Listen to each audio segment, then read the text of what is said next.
Necesidad de comer o ausencia generalizada de alimentos de una población durante un periodo prolongado e intenso. Eso es el hambre.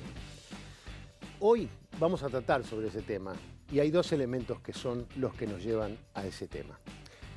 A partir de la pandemia, miles de habitantes de nuestro país han tenido dificultades para acceder a la alimentación. Y el Estado no ha podido o no ha sabido llegar a todos. Tras más de 4 meses de emergencia sanitaria, estas ollas populares y solidarias siguen todavía hoy intentando resolver los problemas de gran parte de la población de nuestro país de escasos recursos. Y si bien estas iniciativas también nos conmueven mucho, nos enorgullecen y nos llenan de satisfacción, también revelan algo que es muy grave y que es la ausencia del Estado. A todo esto se suma también la decisión de no entregar, por lo menos en primera instancia, el alimento sólido con la clásica copa de leche en las escuelas, por lo menos hasta no resolver algunos temas administrativos. Todo esto va a ser tema de análisis, de opinión, de información en nuestro tema del día. Con hambre no se puede pensar.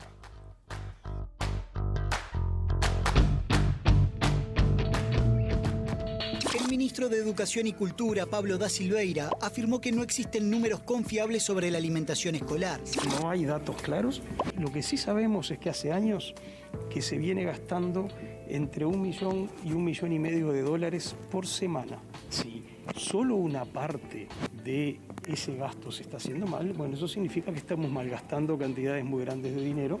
Había diferentes versiones de prensa que de alguna manera dejaban entrever como que se iba a darle de comer solo a quienes lo necesitaran. Quedó claro que acá nadie está tratando de sacarle la comida de la boca a nadie. La continuidad de los planes de alimentación escolar que tienen 100 años está asegurada. Fui secretaria administrativa de Codicen, siempre se gastó mucho más dinero que se debía gastar. Lo que entiendo es que hay que repensar el sistema de alimentación escolar.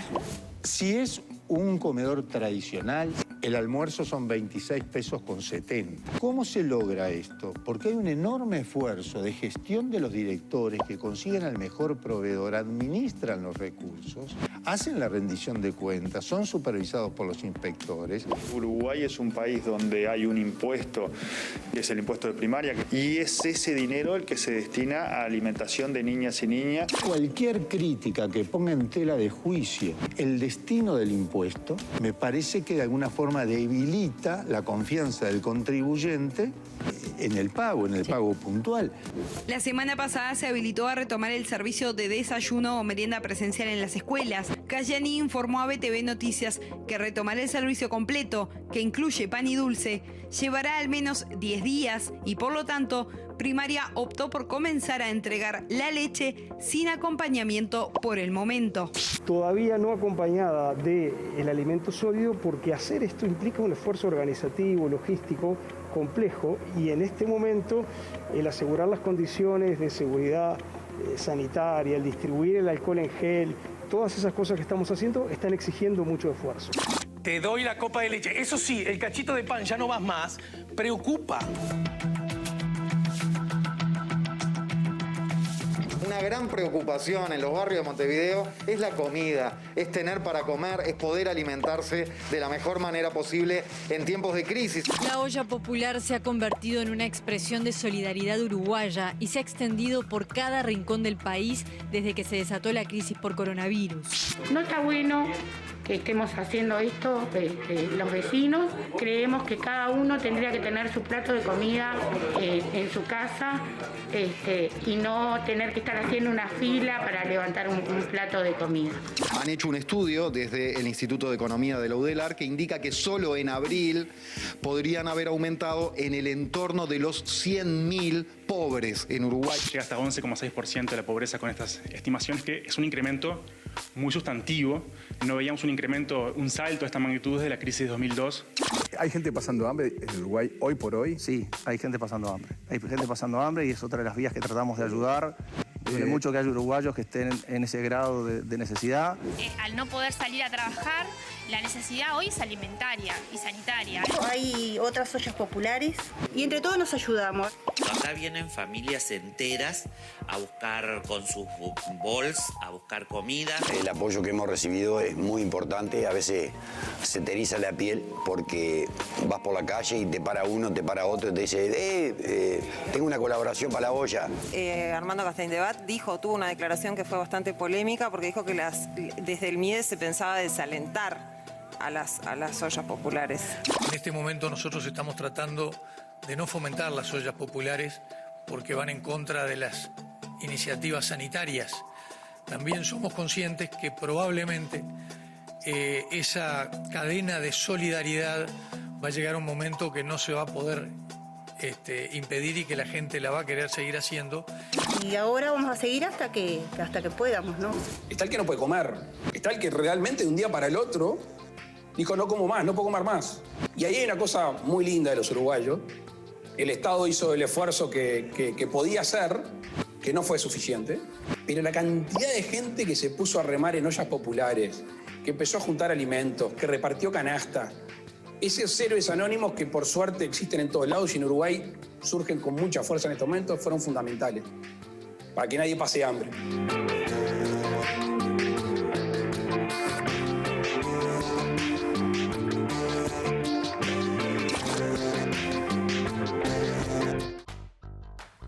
Pasan 7 minutos, 8 minutos de las 9 de la noche y comenzamos a hablar de este tema. Para eso vamos a estar recibiendo primero a Ana Laura Pérez, nuestra columnista, y a Alejandra Girona, que es, voy a decirlo bien, magíster en nutrición, coordinadora del Observatorio del Derecho a la Alimentación en el Uruguay. Muchas gracias por acompañarnos. Gracias a ustedes por la invitación. Bien, bueno, ¿qué les deja para empezar este tape que estuvimos viendo, estos datos de los que estuvimos observando recién?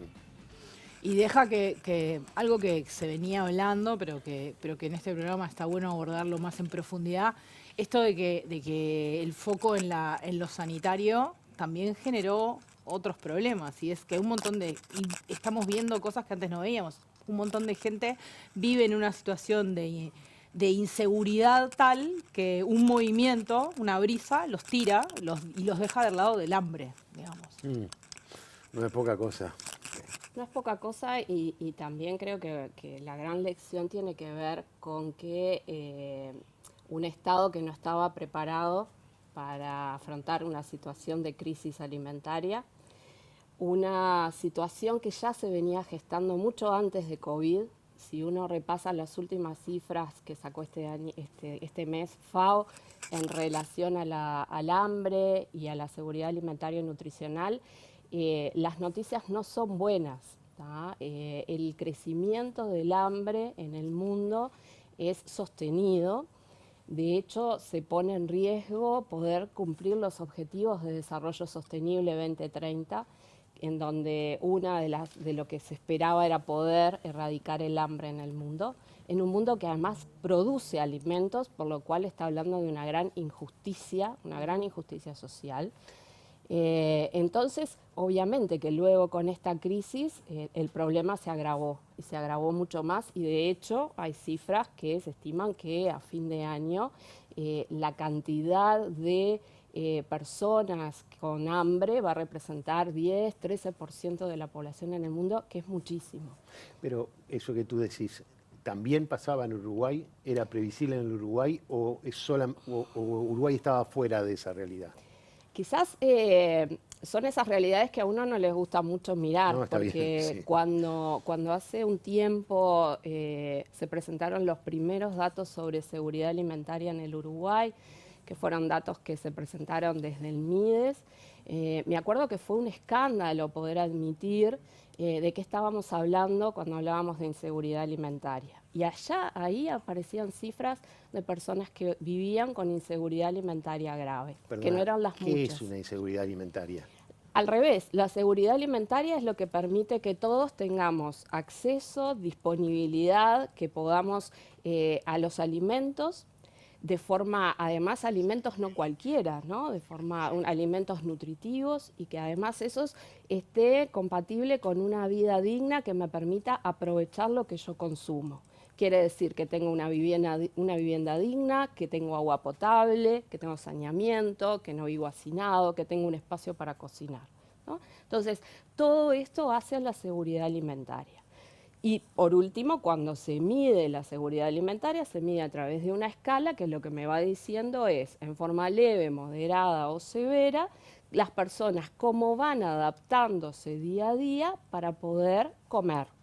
Esto que habitualmente uno lo planifica, ¿sí? Y que uno dice lo que me gusta y lo que no, hay personas que hoy no lo pueden hacer. ¿Ah? Y eso habla de dignidad en nuestro país, de falta de dignidad humana. Entonces, había cuestiones, no eran del todo graves, seguramente ahora se va a agravar, porque además se concentra la inseguridad alimentaria en la pobreza, y se concentra en los hogares con niños y niñas. Entonces, esto creo que tiene que hacernos repensar hacia dónde vamos con las políticas alimentarias en nuestro país. ¿Sabés qué? Hablaste, perdón Ricardo, hablaste de pobreza y de dignidad y creo que todos hemos escuchado la pobreza digna. Yo creo que no hay nada de digno en la pobreza, pero en el tape sobre el final, alguien que estaba trabajando en una olla decía, no queremos hacer lo que estamos haciendo. O sea, la olla popular, una persona que estaba trabajando en una olla y que le estaba dando de comer a, no sé, 400, 500 personas que venían a buscar la vianda, decía, estaría buenísimo que yo no estuviera acá haciendo esto. Y los quiero invitar a ir a una de las casi 600 ollas que están en todo el país. Está el amigo Josema Caraballo por ahí, en una olla en la calle Claveaux. Josema, ilustrame por qué barrio es y contame un poco el funcionamiento de esta olla. ¿Qué tal, Diego? Buenas noches, un saludo para todos allí en piso. Estaba escuchando atentamente lo que decían allí y también en el tape de presentación, Luis Lacalle Pou hablaba de héroes anónimos y nosotros estamos, los puedo decir, como héroes anónimos de acá, cerca del barrio Borro, estamos en el medio del barrio Borro, acá, muy cerquita de San Martín y Saravia, en la olla Claveaux, ¿no? Así está denominada, y estamos con Jorge Castro por un lado. Jorge, gracias por estos minutos para La Letra Chica. Buenas noches. Buenas noches, muchas gracias a ustedes por estar acá y difundir nuestra olla y de la obra social que estamos haciendo junto con los vecinos. No está solo el amigo Jorge porque también está con Lucía de Besa, que también le agradecemos estos minutos. ¿Cómo va? ¿Todo bien? Bien, buenas noches, muchas gracias por acercarnos a nuestra olla y difundir. Gracias a todo el equipo de La Pequeña Letra. Y para nosotros es un gusto. Estamos acá, como le decía, en el medio del barrio Borro. ¿Por qué? Bueno, esta olla popular se ha reconvertido de alguna manera también. Arrancó allá por el 28 de marzo como una olla, pero también ahora se ha abocado a entregar meriendas a una cantidad de niños. ¿A cuánto, Jorge? 140 y corregime, hemos llegado un poquito más. Sí. 150 también, 150 niños también, que le damos la leche, que gracias a las donaciones de Leche en Pueblo, que ahora han bajado mucho, y tenemos un vecino del barrio también que ayuda con los ojitos, también, que semana a semana, pero se le está haciendo muy complicado porque es mucha cantidad, mucha demanda, y bueno, y tratamos, ahora la estamos haciendo de lunes a viernes porque vemos que los niños son los que en parte necesitan, y es lo que están sufriendo mucho también este tema de la pandemia, ¿viste? Porque los padres se quedaron sin trabajo. Claro. Y un litro de leche ahora, si no tenés trabajo y eso, y más en un barrio tan carenciado, le cuesta conseguir, ¿viste? Y estamos en eso. Acá donde estamos nosotros generalmente se cocina, ¿no? Donde se prepara la olla, donde se preparan las meriendas, pero uno se pregunta, porque esto es todo pulmón, muchísimo esfuerzo, imagino que debe ser muy complejo, lo decíamos recién, hablábamos fuera de micrófono, desde el 28 de marzo están haciendo esto, la emergencia sanitaria se decretó el pasado 13, ¿por qué se hace esto? Se hace porque creemos de que no hay que mirar para adentro y solo mirar por uno, sino también por el necesitado, por el que no hoy se puede acostar con la panza vacía y creo que a todos nos duele, entonces hay que mirar un poquito para el costado y entonces con mi esposo, antes de los nervios de la pandemia, lo que hicimos fue todo lo contrario, tratar de ayudar al más necesitado. Nunca pensamos que íbamos a lograr todo lo que logramos hasta ahora, pero entendemos de que ahora viene la peor parte y necesitamos aún más. Entonces creo que es un poco eso. Hay mucha ayuda de los vecinos también acá, ¿no? Sí, tal cual, los vecinos. Una de las, Mónica, te mandamos un beso, que siempre todas las semanas viene y nos apoya. Trajo una caja donde con 5 pesos que ponga cada persona que viene a retirar la comida, la olla se sustenta. Entonces, eso también se han acercado a los vecinos, que gracias a los mismos que vienen a buscar, se pudo comprar la recarga de garrafa. Y bueno, también alguna cosa que falta. Y siempre traen algún fideo o algo, y eso también hay que recalcarlo porque está buenísimo. A propósito, esto, como decíamos, es todo hecho a pulmón, ¿no? Apelar a la garra charrúa de alguna manera. ¿Están necesitando cosas ustedes, más allá de los insumos para la olla, para hacer las meriendas, una garrafa, no sé, capaz que, lo vamos a ver en el gráfico, el teléfono, pero ¿qué es lo que necesitan? Actualmente no tenemos leña. Pero con estos fríos, yo tengo una bebé de 3 meses y una nena de 3 años y todos los colaboradores también tienen hijos. Entonces queremos techar lo que es el patio de mi casa y también necesitamos otra garrafa y un quemador porque son 2 ollas grandes. Entonces necesitamos eso, otra garrafa y un quemador, y más que nada eso. Porque más o menos la recarga la vamos llevando con esto mismo de que la gente dona. Pero eso es lo que estamos necesitando así, muchísimo. Muchísimo. Jorge, vos también, has vivido acá en la zona, acá en el medio del barrio Borro. ¿Cómo está el barrio hoy en el marco de la pandemia, más allá del trabajo que realizan ustedes acá en La Olla? ¿Cómo lo ves vos, que la conocés de toda la vida? Sí, yo hace pocos años igual, yo soy de La Teja, más que nada los vecinos, que son los que ayudan, también son los de departamento que ayudan, que somos un grupo. Y hay mucha carencia acá. Se ha mejorado mucho con escuela, liceo, pero con esto de la pandemia ha quedado mucha carencia, mucha gente sin laburo y psicológicamente también devastada. Que ya se han ofrecido psicólogos y que ayudan, ¿viste? Y que quieren ayudar, porque también es un plato de comida, pero tenés que escucharlo, ¿viste? Y uno a veces no está preparado porque es mucha demanda y hay gente que se está brindando para eso, que por eso precisamos un techo para que puedan venir, conversar y que no sea solo un plato de comida, sino que se lleven una palabra de aliento y un apoyo psicológico. Y de acá siempre se llevan alegría y lo que se puede se da, porque nosotros no somos ricos. Y tratamos de cocinar como si cocinamos en casa, ¿viste? Claro.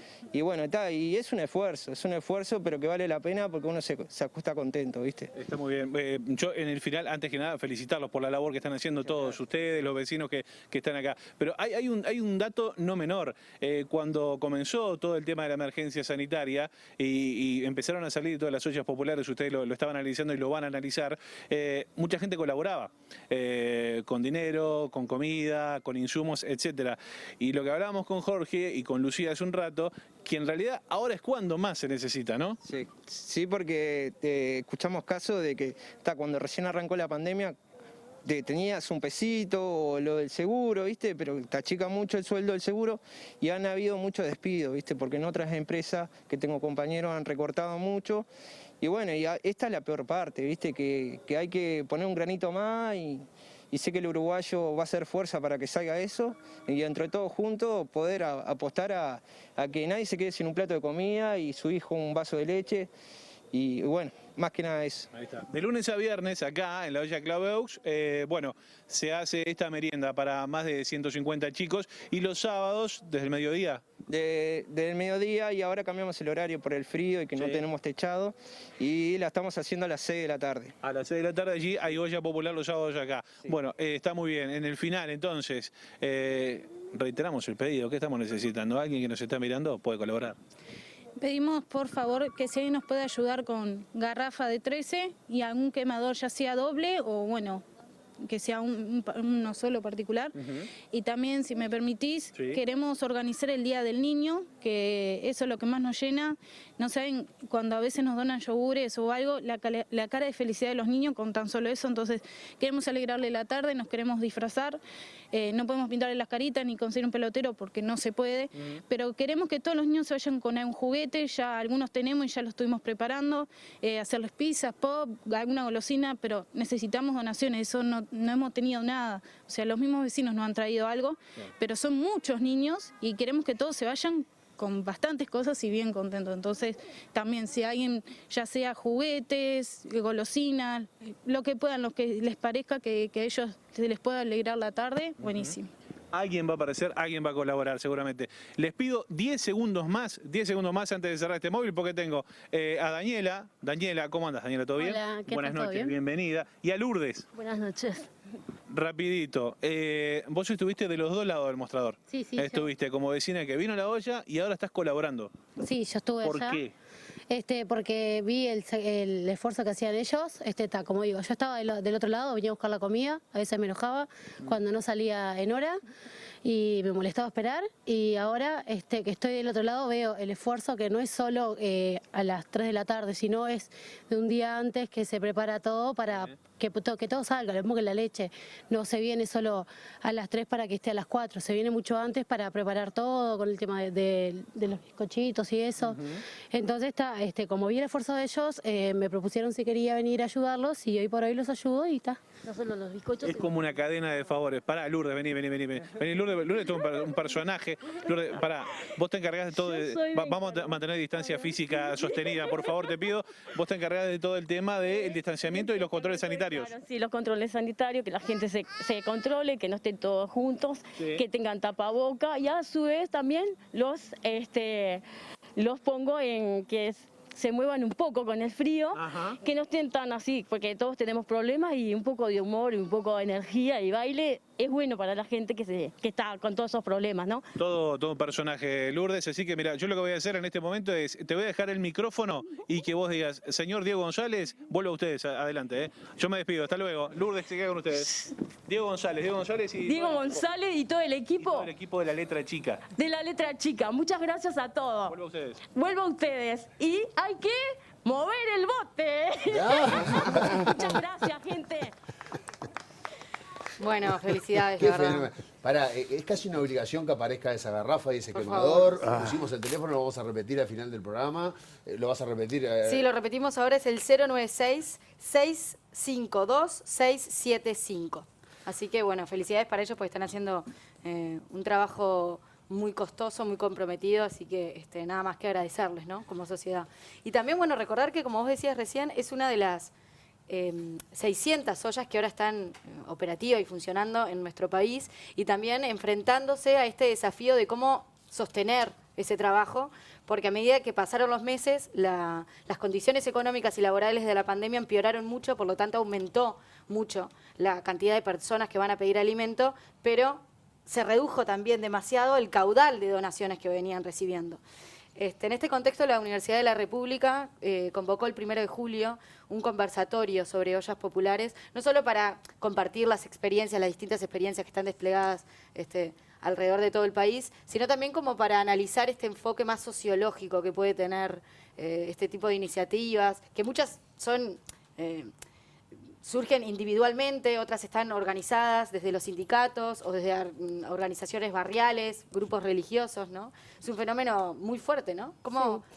Primero, recordar que las ollas populares no es un invento del 2020. En Uruguay existieron y existieron siempre y estuvieron vinculados a espacios de resistencia y de solidaridad. Ahora nos llama la atención porque obviamente en muy poquito tiempo y cuando era inesperado surgieron esas 700, bueno, se habla de 700, 600 y que bueno, ahora son menos, estas ollas. Y la UDELAR, desde los compañeros que están en Salto, sí organizaron un conversatorio, ha habido otros, ha habido también organizados por Apex Cerro, por ejemplo, en la zona oeste de Montevideo, en donde lo que buscan estos espacios es problematizar el tema de la alimentación y de las ollas populares, en el sentido de, bueno, venimos advirtiéndolo que no basta solo con las ganas y la fuerza, que es brutal y que es indudable que hay que reconocerlo, pero ¿qué va a pasar con estas personas que cuando empiezan a disminuir el número de ollas, a dónde van a ir cuando todavía hay un Estado que parecería estar ausente para el tema de la alimentación, ¿no? Entonces, Pensemos que las donaciones, como tú decías, cada vez son menores, pero también que no estamos discutiendo el fondo de esta situación y que tiene que ver con las causas profundas que ha llevado a esta situación. Porque en realidad uno debería decir, bueno, tengo un Estado robusto que lo que hace es rápidamente responder a la vulnerabilidad alimentaria. Entonces, esto no viene sucediendo con tanta fuerza y entonces las organizaciones, los vecinos, se juntan y dan respuesta a ese barrio. Entonces, bueno, la cuestión es empezar a pensar hacia dónde vamos con esto, porque esta solidaridad y esta euforia disminuye, decanta. En 2 o 3 meses van a ser aún mucho menos las cantidades, porque imaginemos que... Y mucho más lo necesitado, ¿no? Pero además imaginemos que los vecinos son quienes abren su casa, como dicen, en espacios abiertos, en donde están trabajando a leña, en donde se cansan, en donde algunos empezaron a trabajar y ya no pueden estar colaborando porque también tienen familia. Bueno, entonces, a mí me parece primero, obviamente no vamos a discutir la solidaridad, el presidente usó la palabra héroes, capaz que le estamos dando un tono que a mí me parece injusto. Sí. Y te voy a explicar por qué. Tengo un amigo, que capaz que mucha gente lo conoce, que es el Calamar. Él mantuvo hasta hace 2 semanas una olla popular en Francisco Play Burgues. Él estaba desocupado, la pandemia lo encontró desocupado, decidió abrir una olla popular en su casa y daba 500 viandas de comida por día. En un momento me plantea, che, yo estoy buscando laburo. Yo cuando consiga laburo, ¿quién le da de comer a estas 500 personas? ¿Dónde van a ir a comer?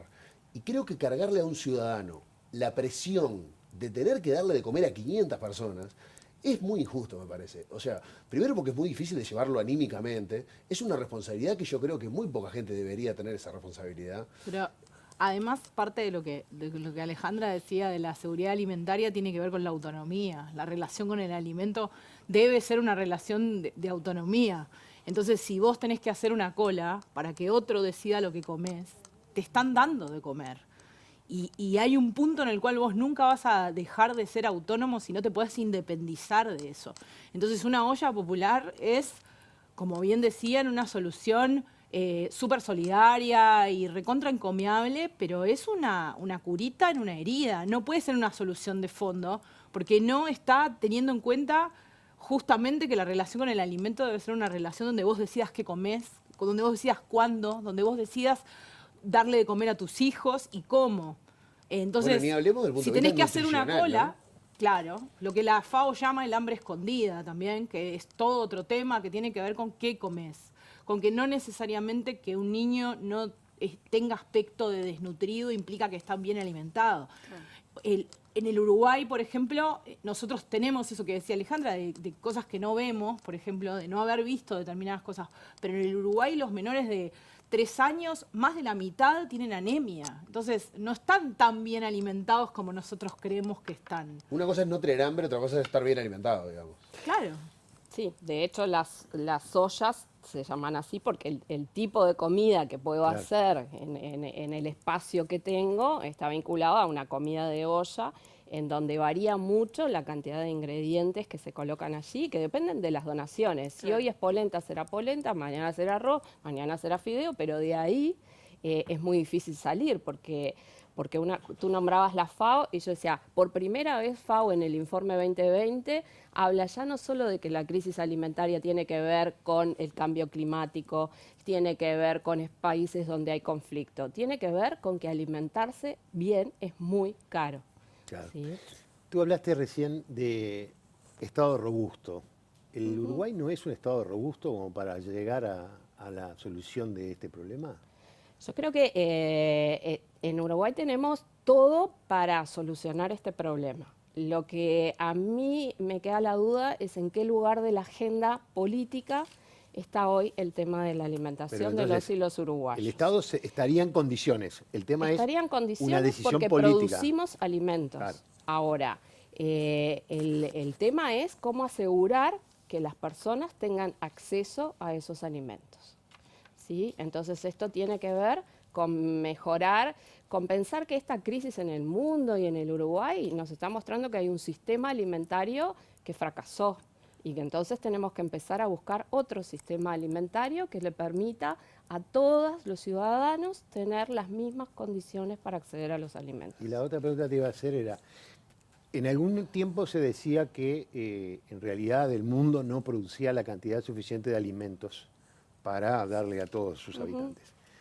En algún momento hasta se llegó a decir que, estaba tratando de acordarme cómo se llamaba aquel autor de un libro que se llamaba Homo Deus, que creo que poco más que decía que el mundo era maravilloso, que no iba a haber más guerras, no sé, capaz que era... Yo lo empecé a leer y lo dejé porque no me convenció demasiado. Uruguay exporta alimentos para darle de comer a 28 millones de personas. Exactamente. O sea, que en Uruguay ese no es un problema. Pero el mundo también tiene la alimentación suficiente, produce lo necesario para que todos pudieran comer. En realidad, alimentos hay. Lo que es un problema es de distribución de esos alimentos. Bueno, pero no es un tema de producción de alimentos. Rosa, lo inmoral. O sea, estamos hablando de una ética hasta de supervivencia de poblaciones que está, bueno, mal repartido, eso no vamos a hablar de eso, pero vos hablaste de seguridad alimentaria, pero hay otro término, creo que también vos te haces referencia, y es soberanía alimentaria. Sí. ¿Qué queremos decir cuando hablamos de soberanía alimentaria? Y en realidad tiene que ver con esto que estamos diciendo del fracaso del sistema alimentario que tenemos hoy, que lo que ha hecho es la pérdida de la soberanía alimentaria de los pueblos de poder decidir qué producir, cómo producir, del fortalecimiento de los pequeños productores, del fortalecimiento de la agricultura familiar, de pensar en los precios de los alimentos. Pensemos en el costo. Cuando el Estado decide mantener el precio de determinados alimentos, basta que uno empiece a ver cuáles son esos alimentos, y ninguno tiene que ver con proteínas de alto valor biológico, ninguno tiene que ver con hierro. En realidad lo que se protegió, ¿qué fue? Productos ultraprocesados, ricos en grasa, ricos en azúcar, ricos en grasa saturada, ricos en calorías. Yo miro el listado de los alimentos y en general son muy pocos aquellos que yo protegí para que todos tengamos el acceso igualitario. Entonces, la soberanía alimentaria tiene que ver con esto, con poder repensar, con poder tener una producción de alimentos que cuide el medio ambiente, ¿sí? Hay estudios por todos lados que vinculan el sistema de producción y el cambio climático. Entonces, bueno, tiene que repensarse qué produzco y para qué. ¿Son meramente decisiones políticas o el mercado manda ahí también? Y son decisiones básicamente políticas. También es política. Decidir si manda el mercado o si no manda el mercado. Con el mercado. Una cosa muy común, por poner un ejemplo súper simple, en Uruguay se vende carne importada. ¿Por qué en Uruguay se vende carne importada? Porque se importa para satisfacer el mercado interno, porque la carne que se produce en Uruguay se vende más cara afuera, entonces es más rentable venderla afuera. Entonces también a veces es muy fácil. O sea, ¿a quién le vas a echar la culpa de eso? Hay que sentarse a pensar cómo reconstruís un sistema que premia exportar lo que producís y comprar afuera para poder satisfacer el mercado interno. Yo les voy a proponer, si ustedes están de acuerdo, recomendarles un libro que es El hambre, de Martín Caparrós. No lo leí, quiero que aclararlo, pero me interesó una cosa que él dice. Dice, si le dedicas 8 horas a leer este libro, habrán muerto de hambre unas 8.000 personas en ese periodo. Y si solamente te dedicas a leer esta recomendación, ¿no?, que son unos minutos, habrán muerto entre 8 y 10 personas en el mundo. O sea, estamos hablando de algo que es tremendo, ¿no? Así que vamos a ver qué es lo que nos dice Caparrós.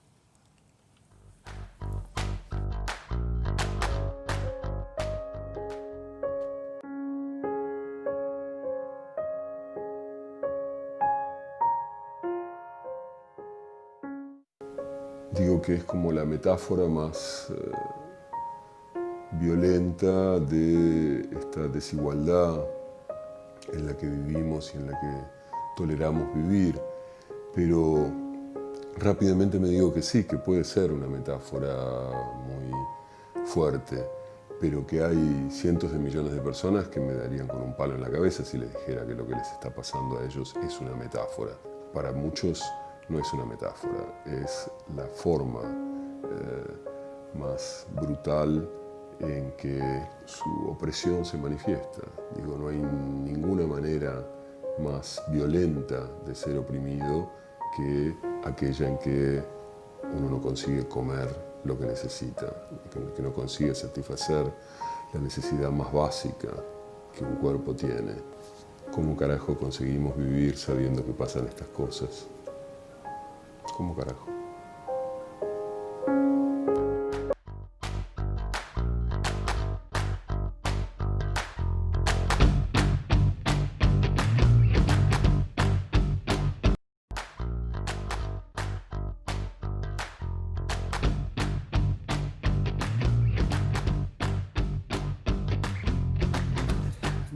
y 39 minutos. Ya vamos a estar en contacto vamos a tener un contacto para seguir hablando del tema, pero ahora en este caso del tema de la alimentación en las escuelas. Pero, Diego. Sí, es que no me gustaría que termine el programa de hoy sin conseguir esa garrafa de 13 kilos y el quemador. Me quedé obsesionado, pero estoy seguro que lo vamos a conseguir. Y les voy a repetir el teléfono. Capaz que se distrajeron, no lo pudieron anotar.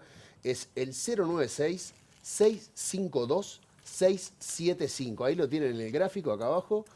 Es una garrafa de 13 kilos y un quemador. Y todo lo que quieran, aparte de eso, es bienvenido. Y recuerden también el tema del Día del Niño, que los amigos de Claveaux ahí están intentando darle una alegría a más de 150 niños, así que contamos con ustedes. Bien, Diego, en los últimos 10 días se ha dado toda una polémica con respecto al tema de la alimentación escolar, si es un gasto, si es muy grande, si solamente tienen que comer aquellos que tienen necesidad y no todos. No se tuvieron en cuenta de repente aspectos pedagógicos, etc. Para hablar de este tema recibimos a Cecilia Sicherchia, que es maestra e integrante de la Federación Uruguaya de Magisterio.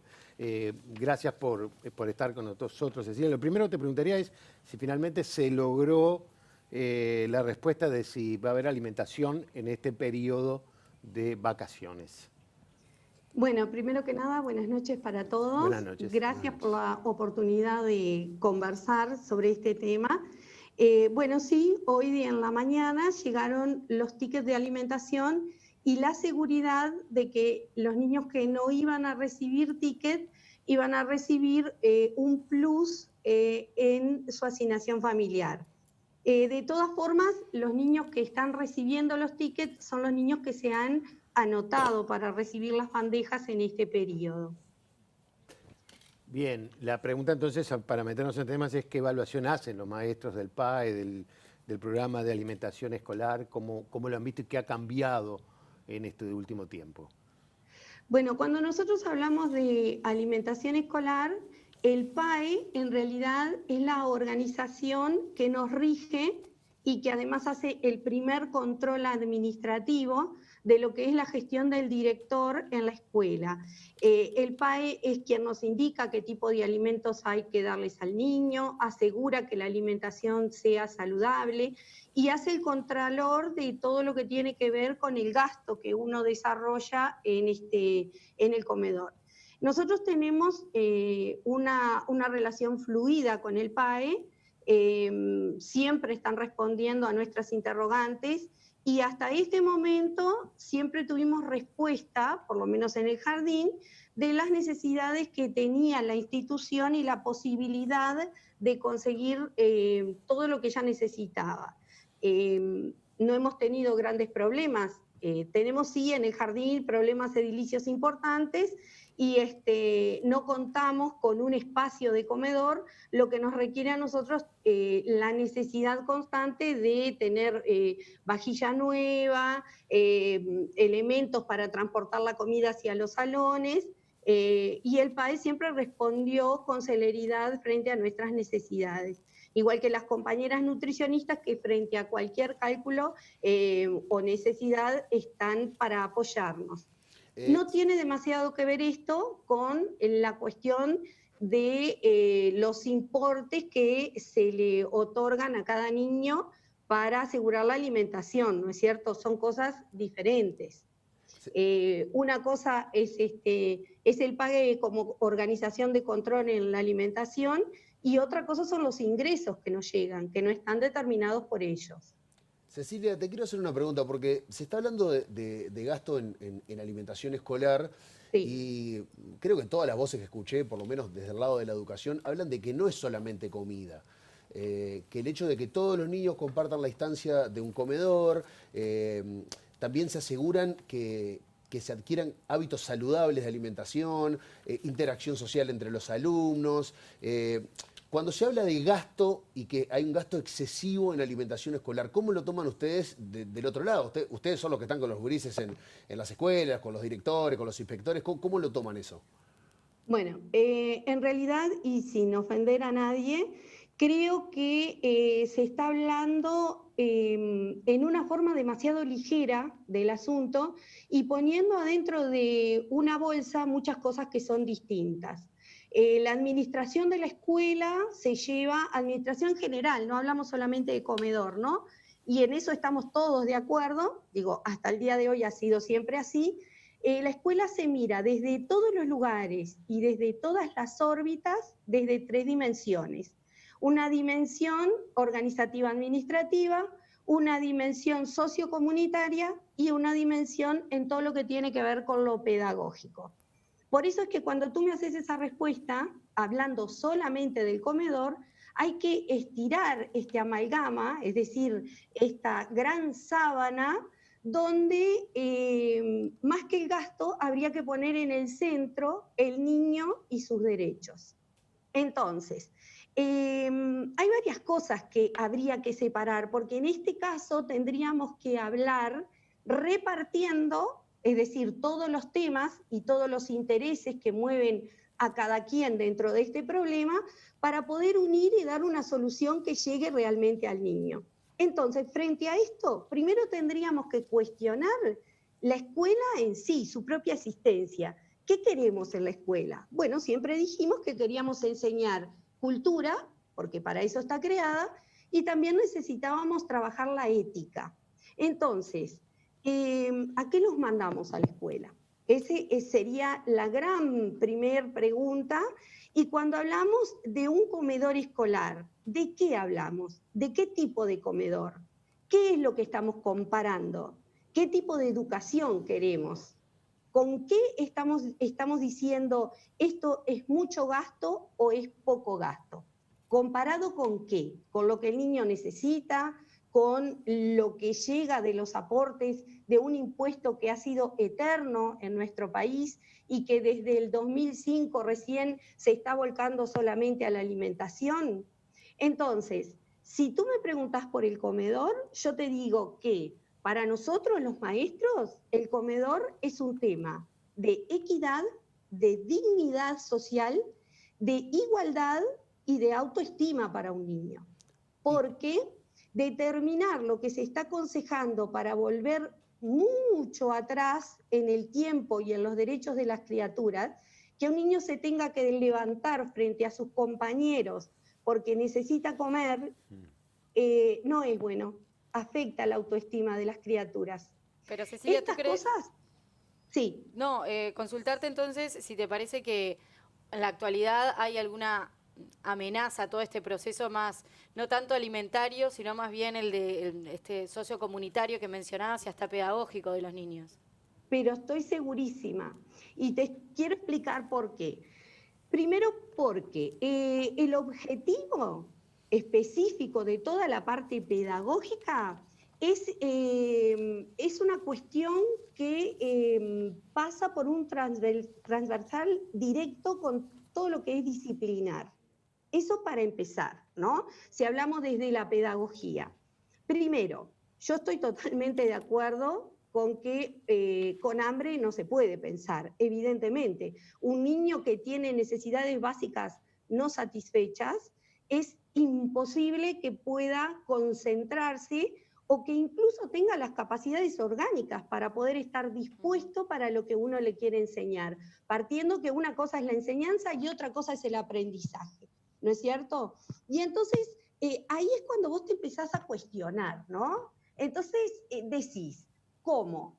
Esta dimensión que es sociocomunitaria, que además trata a la escuela como un lugar donde todos tenemos que tener una oportunidad para salir adelante. ¿No pone también en tela de juicio cómo nuestros gobernantes son los que se preocupan para que este derecho básico del niño esté contemplado? ¿Hasta dónde se genera esta situación donde el niño ve que son todos iguales, ya como lo decía Varela, ¿no? Es decir, bancos iguales para gente que proviene de distintos lugares y que tengan las mismas posibilidades de llegar a donde quieren llegar. A mí en realidad toda esta situación me genera muchísimas más preguntas que certezas, para serles sincero. Y después, en cuanto al gasto, esta parte administrativa y económica de la que hablamos.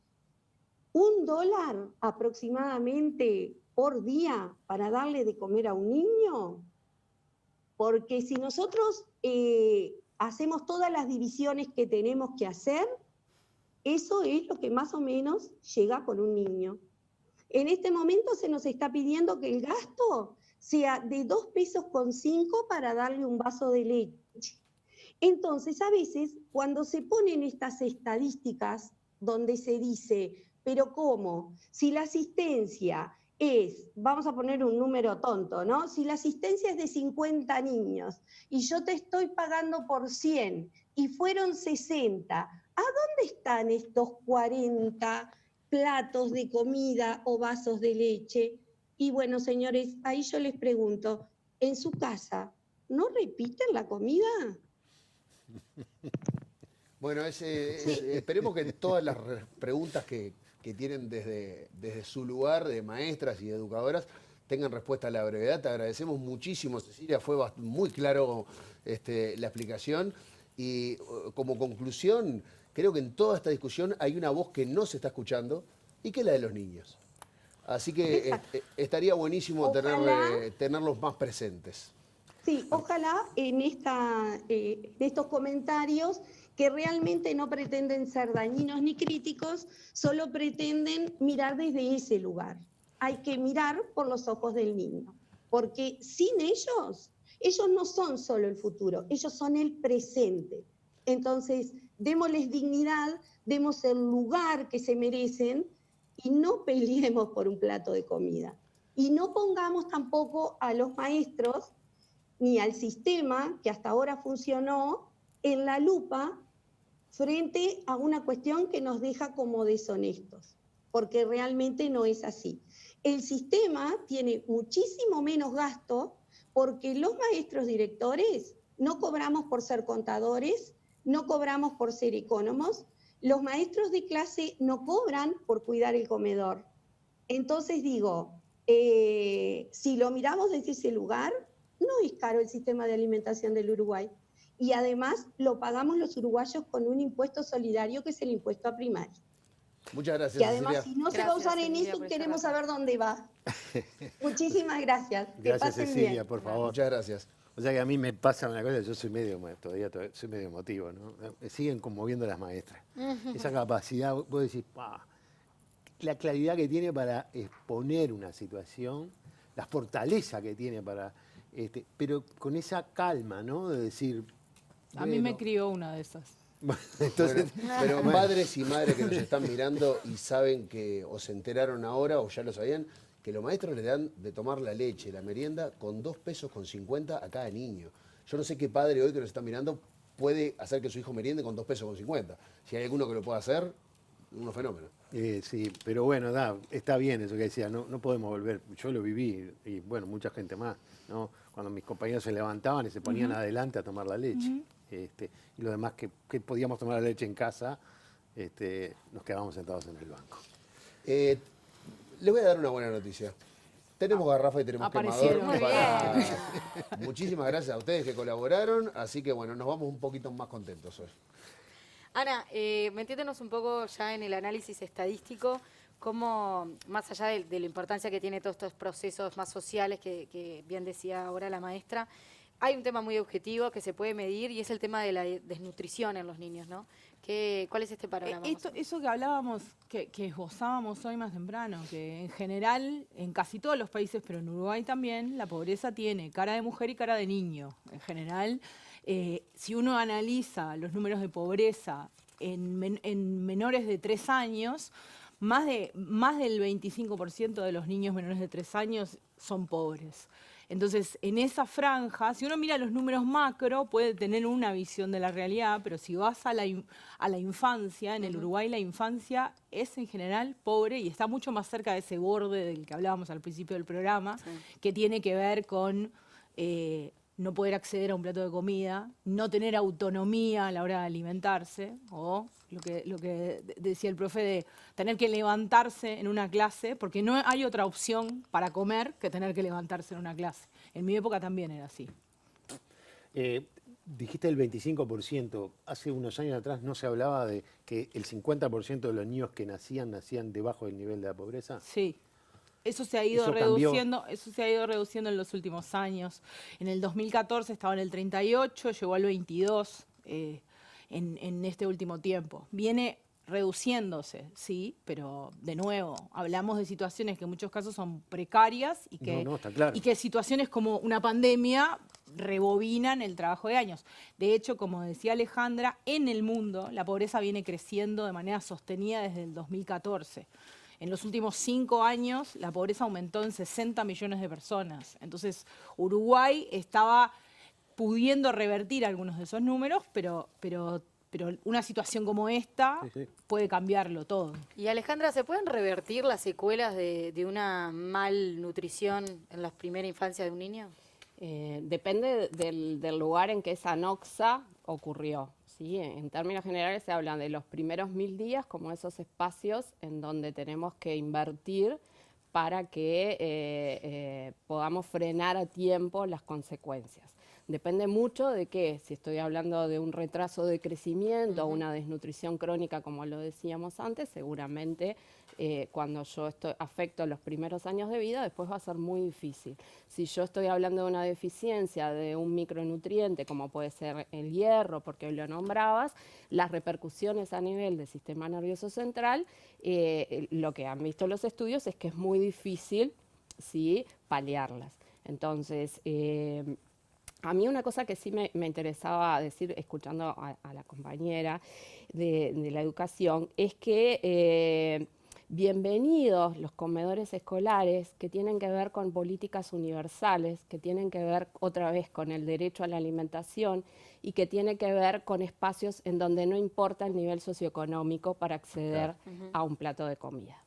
Entonces, estos últimos días ha habido como mucha confusión, uno mira en las redes y realmente se está tratando poco serio el tema. Decir, bueno, no importa que traigan el tupper con la comida de su casa o que se diga, bueno, pero si ahora con la pandemia vinieron menos a retirar la comida. Me parece que son frases muy livianas, en la cual uno realmente tiene que ser muy responsable de lo que está diciendo, porque esto permea en la opinión pública. Y entonces es una pena, porque hay muchos técnicos, hay muchos profesionales, hay muchos maestros que se ponen al hombro la alimentación de muchísimos niños. Entonces, ¿esto quiere decir que no hay que evaluar los programas de alimentación? Por supuesto que no. Los programas, las políticas públicas tienen que ser evaluadas y retroalimentadas, ¿no? Pero no es caridad, eso tiene que quedar claro. No es caridad, pero además, si hay algo que está mal, está bueno corregirlo. ¿Por qué no? Eso es una política pública en la que todos nosotros estamos invirtiendo. Y eso está bien. Ahora, cuando el meollo de la discusión se lleva a cuestiones que tienen que ver con atacar una política pública universal de derechos humanos y en donde quita, porque el comedor también tiene que ver con la salud, y la salud está en todos lados, no la podemos mirar en la policlínica, en el primer nivel de atención, tiene que ver con poder prevenir deficiencias nutricionales este comedor, tiene que ver con educación nutricional, tiene que ver con la repercusión que tiene el déficit nutricional con el aprendizaje. Entonces, cuando uno empieza a ver realmente por qué funciona, y los programas de alimentación escolares no son solo de Uruguay, funcionan en América Latina y el Caribe, funcionan en el mundo con las improntas que cada país tiene. Entonces, creo que ahí es donde se banaliza el tema. Porque trayéndolo a lo que pasó con las ollas, bueno, es muy fácil decir, pero si vinieron menos a retirar, pero también es verdad que en los barrios se generaron otras respuestas para dar a la alimentación. Y entonces está la olla, está la solidaridad, está la canasta, entonces muchas familias decidieron personas que se quedaron sin trabajo y están en el hogar. Entonces, las dinámicas de alimentación de los hogares cambiaron. Cambió la tuya, la mía, y por supuesto que también de las familias con niños en las escuelas. Sí, que no hayan ido a buscar la comida no quiere decir... Que no la necesiten. No la Hay un necesitaban, montón de claro. factores que deberían estudiarse, sistematizarse, investigar de por qué ocurrió esto. Es como las escuelas rurales que en definitiva muchos niños no fueron porque Por ir... la distancia. La distancia y por 3 horas al final era imposible hacerlo. O sea, es mucho más complejo el fenómeno Muchísimo que decir, complejo. mirá, viste que no necesitan comer, por eso no vinieron a buscar el plato de comida. En arroba la letra chica TV en Twitter hay muchísimos comentarios y algunos hacían hincapié en que, claro, que esto que dijo Cecilia, yo me desayuné ahora, claro, o sea, se toman números de niños equivalente a viandas. Yo miro a mis sobrinos y yo le digo allí que, no, mira, vos tenés un vaso de leche y un ojito, porque esto es ¿Cómo le vas a decir a un niño de 6, 7 años que puede tomar un vaso de leche y un ojito? Porque es lo que le corresponde para comer en el día. O sea, no se pueden tomar los números tan duros cuando se refiere a la alimentación infantil. Y cuando O sea, hay equipos trabajando para esto y pensar que la alimentación escolar es lo mismo que la alimentación de mi cocina y que si me sobra algo yo lo junto con otra cosa mañana, no es así. Los sistemas, quien sabe de gestión de alimentación, sabe que no funciona así, que uno siempre tiene que tener un plus extra porque a ese niño se le va a caer la comida, va a derramar la leche, porque tengo gente que hoy viene y mañana no, y tengo una lista y me va a sobrar, porque no es lo mismo comparar lo que sobra en una escuela de tiempo completo que en una escuela que solo brinda leche o que solo brinda un almuerzo. Entonces, si realmente hay cuestiones graves, por algo tenemos la justicia en nuestro país, pero creo que tildar como que, bueno, alguien se está haciendo el vivo con la alimentación escolar en nuestro país no parecería por lo pronto serio. De cualquier manera, me parece que lo más interesante que sacamos, por lo menos que saqué yo, es obviamente que acá no podemos hablar de un gasto, sino que estamos hablando de una inversión, que es una inversión a largo plazo. Ella decía, la maestra Cecilia decía, es el presente, es el futuro, y hay una cantidad de temas que por la que la sociedad hoy está preocupada, y que muchas veces se pueden resolver quizás en ese comedor de la escuela, o por lo menos empezar a resolverse en ese comedor de la escuela. Y que es un tema de primerísima necesidad, y debería ser discutido de otra manera, por lo menos me parece, ¿no? Por lo pronto sí, creo que es el momento, celebro en parte que ocurra esto, porque quizás debamos pensar, pero no solo en esta política, en la política de alimentación escolar, tenemos que empezar a pensar en las políticas alimentarias en el Uruguay, hacia dónde vamos, porque no solo el PAE da de comer, ¿sí? Entonces, bueno, juntémonos, pero seriamente a pensar, y si hay que hacer cambios, vamos a hacerlos, pero siempre sobre la base del derecho humano a una alimentación adecuada. Eso no se negocia. De ahí en adelante, cambiemos. Ana, ¿te queda algo? Perdón. Porque Uruguay, siguiendo con lo que dice Alejandra, porque Uruguay es uno de los países de Latinoamérica que tiene peores cifras de obesidad infantil y de obesidad adulta. Entonces, eso es comer mal. Eso es comer mal, eso es alimentarse mal, eso es no saber comer, eso es un montón de problemas a futuro. Esos son niños que tienen cintura con riesgo a los 7 años, por ejemplo. O sea, que es una cosa increíble si uno la piensa, ser obeso a ese nivel a los 6, 7 años. Se empezó a detectar diabetes, hipertensión, hay en niños edades que deberían no exactamente, adolescentes que tienen también ese tipo. esto de que la mala nutrición no es algo exclusivo de clases bajas, sino que en clases cómodas Esto que decía se Alejandra, detecta muchísimo. esto que decía Alejandra de los alimentos ultraprocesados, de los niveles de presencia de esos alimentos en la dieta de muchos de nosotros. Claro. Y bueno, no vamos a ponernos a discutir ahora sobre el etiquetado. Sería otro tema. Sería otro tema ese. Es una buena excusa para que vuelva Alejandra. Vuelve. Alejandra, fue un gusto realmente. No, gracias a ustedes por traer el tema y por pensarlo, no para la hinchada, sino realmente para pensarlo, para discutir y que todos podamos tomar posición. Muchas gracias. Un placer, como siempre. Placer, bueno, muchachos, ¿alguna cosa más? Yo me voy contento. ¿Te vas contento? Sí. Yo también. Creo que hoy aprendí mucho. Sí. Y simplemente quiero agradecer porque me dejaron hoy en la radio, Alejandro Jiménez, el libro de los presidentes de Uruguay, que es la última edición que incluye al presidente actual, al doctor Luis Lacalle Pou. Así que bueno, muchas gracias. Daremos cuenta del libro y nos encontramos mañana. Mañana, tremendo tema. El show debe continuar. Vamos a hablar un poco de teatro y esta El arte. Se está demorando la levantada del telón, hay mucha gente preocupada, no solamente por lo financiero, sino porque saben que la cultura es una pata también donde apoyarse en tiempos duros. Así que bueno, mañana son bienvenidos a las 9 de la noche, como siempre en TV Ciudad. Los esperamos. Hasta mañana.